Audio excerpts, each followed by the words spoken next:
Selamat jalan bos, all the best, take care and semoga sihat selalu.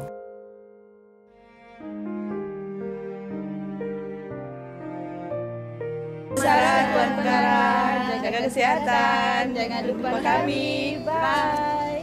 Selamat bersara Pengarah, jaga diri, jangan lupa kami, bye.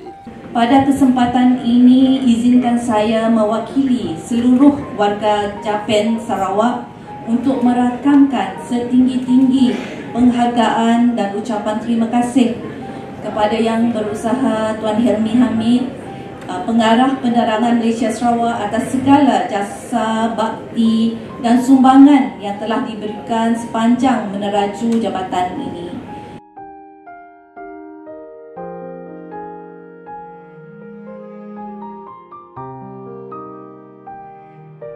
Selamat bersara Tuan Pengarah, jangan jaga diri, jangan lupakan kami, bye.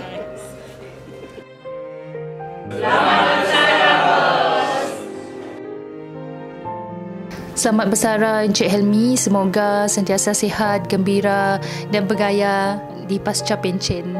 Bye.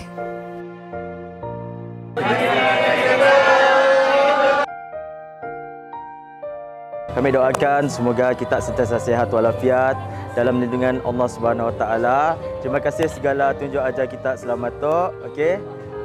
Selamat bersara. Bye.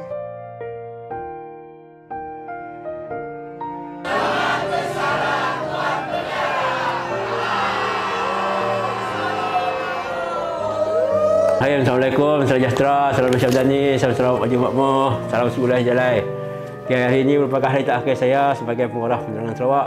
Semoga itu saya mengucapkan terima kasih kepada semua rakan-rakan di Jabatan Penerangan dan juga di mana tuan-tuan perempuan berada. Kena telah memberi kerjasama yang baik kepada saya sepanjang saya berada di Jabatan Penerangan. Dan mohon tuan-tuan dan perempuan untuk terus sukses dan berjaya dalam kerjaya masing-masing. Dan semoga Japan Sarawak akan terus maju jaya. Sekian, wassalam. Salam Al-Hijrah.